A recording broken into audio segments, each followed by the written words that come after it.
Welcome to CP 101, and this is another update on Freddy. And I'm doing all these updates for two reasons. One, as I said earlier, so my buddy can see his model kit being built, and the other reason is because since I removed all my older videos, I want to do this kind of step-by-step to help someone that has never worked with a vinyl kit. Hopefully this will kind of help them out, or at least give them some guidelines, so when they start their vinyl kit, they have a better idea on what to expect and what to do to get their kit together. So we've got the left arm on, glued on, and for glue I use Gorilla CA. That's all I use. It's good stuff. I have other CA that I use for model cars. This is regular super glue. And this stuff here, it's called Extreme Power, which I think sucks. But I have it. But this is my go-to CA. It's, I think, the best stuff on the planet. It's really good stuff. But anyway, we put a bead of that Gorilla CA on his arm. And it's glued on, it ain't going anywhere. We have a couple spot here we have to fill. And then the spot back here by his shoulder blades here that we have to fill. We got a bit of a gap. So for that, we'll use our Vallejo plastic putty to fill that in and take care of that. So that's done.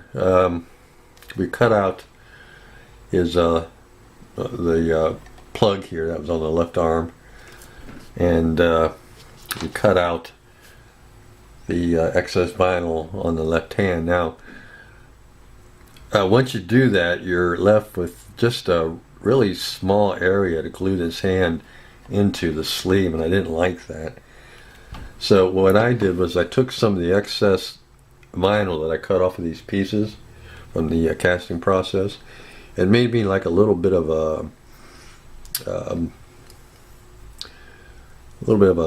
stump here to basically give me a much larger gluing surface area, so this hand doesn't get snapped off.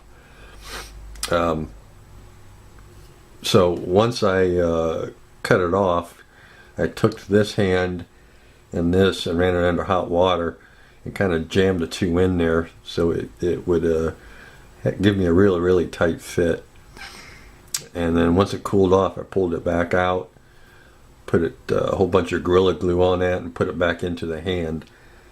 So now when I put it in the sleeve, I have a much larger gluing surface area for this to hold onto, and you can't even see it.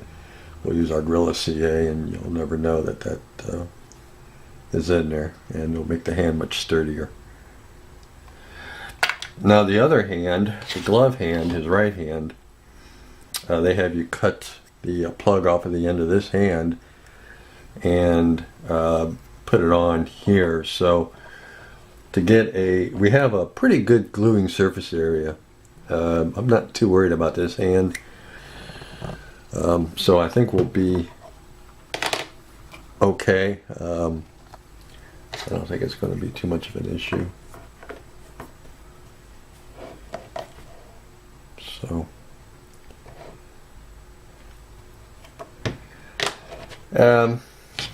So I think we are all done with our prep work and fitting part of this build. Our next step now is to prime everything, and it's raining out there now, so we're not going to be doing any kind of priming outside. So it's supposed to be nice the rest of the week, so I can take these pieces and hit them with some primer. What we're going to be using for primer is our go-to primer, and that is this Duplicolor primer sealer. This is still my favorite primer. This is a lacquer-based primer, and it works super on vinyl kits, resin kits, plastic kits. It's good stuff. So we'll hit all the pieces parts with this primer. That was quick. To the magic of editing, we've got all of our pieces finally primed now. We got the hat primed, The hands primed. We got the sweater, sleeves primed. We got the head primed. We got the sleeve where we had a few gaps there. We have that filled in using our Vallejo acrylic putty.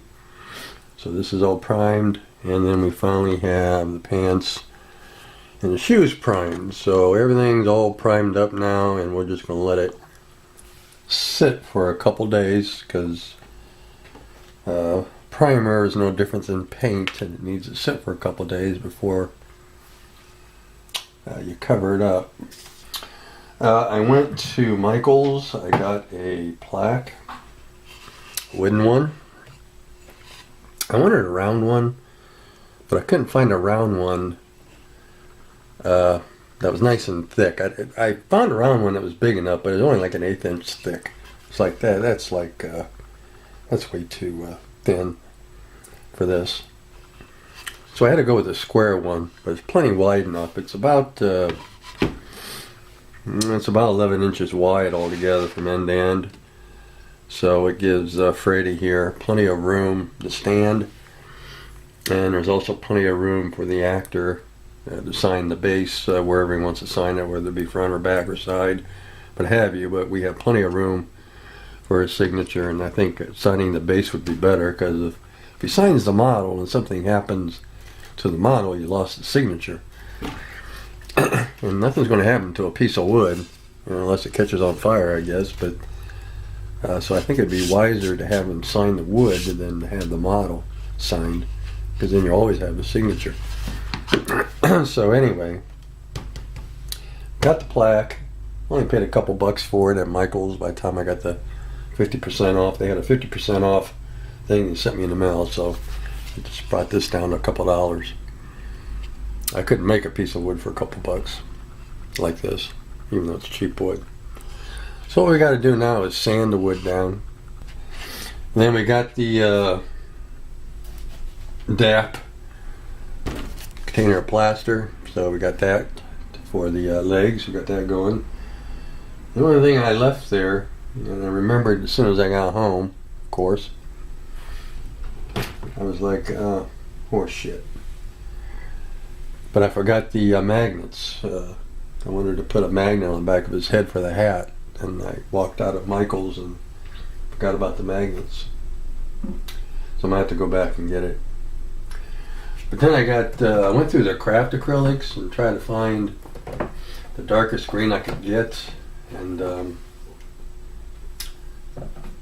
this was the darkest green I could find in whether it be Craft Smart, Americana, or Folk Art. This was the darkest green. Folk Art had another color, but it was basically the same thing. They just called it a different name. Same with Americana. Americana had the Americana just called it dark green, but it was the same shade as this. This is called Campground green. Not sure why it's called Campground, but it's just a dark green. So I don't know if it's dark enough for a sweater. I could add a little bit of black to it and darken it up even more, I guess, if I wanted to. So anyway, I picked this up while I was there at Michael's. So I think we are ready to mount his legs. Well, first we got to work on the base. Once we get the base done, then we can work on the shoes, get the shoes done. Then we can mount it to the base, because I can paint the pants while he's on the base without really disturbing the base. But the shoes might be a little hard without getting paint on the base, unless I mask around his shoes, and it's kind of silly to do all that when you can just paint the shoes off of the base and then paint the pants and all. So I'm not too worried about that, I guess.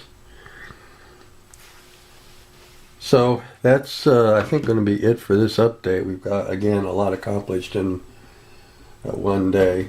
So we'll get the sanding on this base and get the holes drilled through to put into the legs to bolt them down to the base, and